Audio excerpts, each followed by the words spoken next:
why is this actually a really important selling point for language service providers? We're going to hear from Alexi, so please help me to welcome Alexi this morning. Thank you.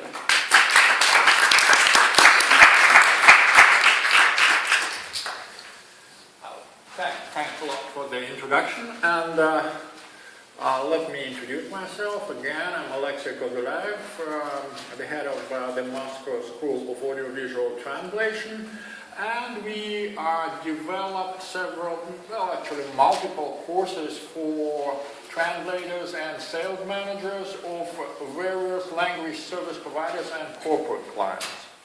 And I came here to share my experience in how these courses must be structured, or to be structured, I should say. It's not must, it's not obligatory, because every customer has its own set of requirements. So it's highly customized kind of business. But I want to give you a grasp of how it's done. And after this presentation, probably you might apply some of the knowledge you will obtain from my presentation to working with your own customers or training your own sales managers, because actually at the age of decreasing profits from translation, which are driven by machine translation, audiovisual translation remains one of the corners of the industry where profits are still high.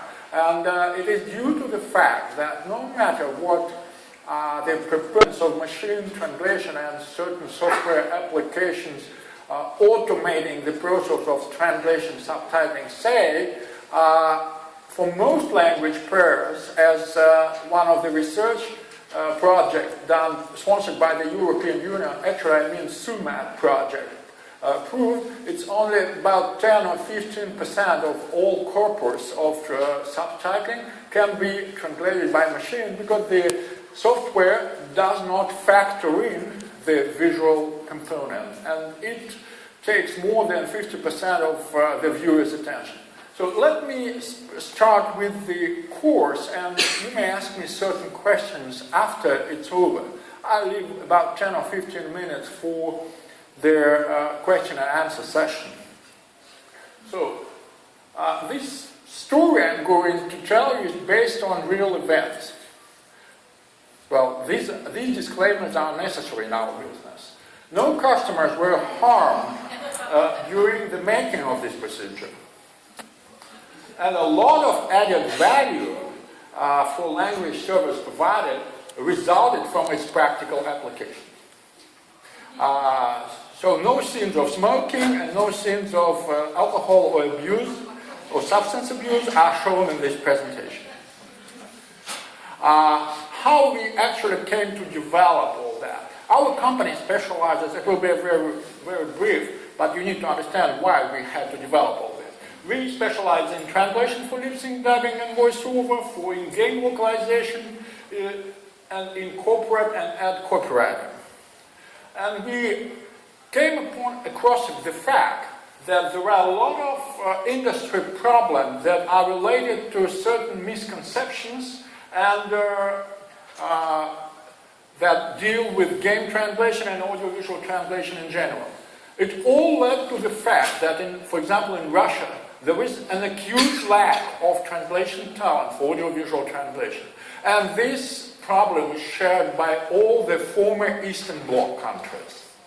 Well, let me tell you the truth, because there are several institutions that try teaching audiovisual translation, but they are all located either in London, in Helsinki, in Turku, in London, in Spain, now in China, but east of the Iron Curtain, so to say, there are not very many institutions that offer such courses.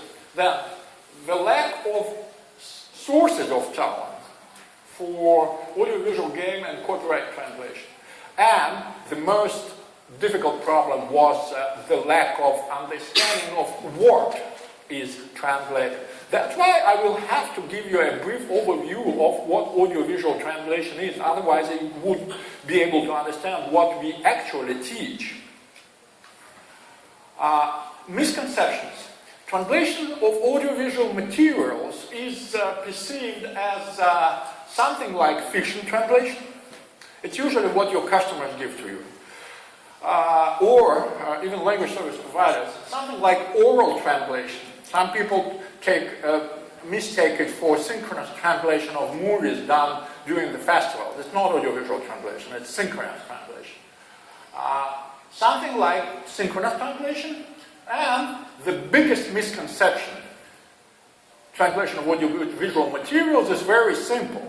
That's what I hear from pretty many customers. My daughter watched 10 movies last weekend and she had no problem understanding it all. So you can take whoever you want and just ask him or her to translate movies. That's simple, folks. Other misconceptions. Game translations can be done by game developers and programmers because Google has it all.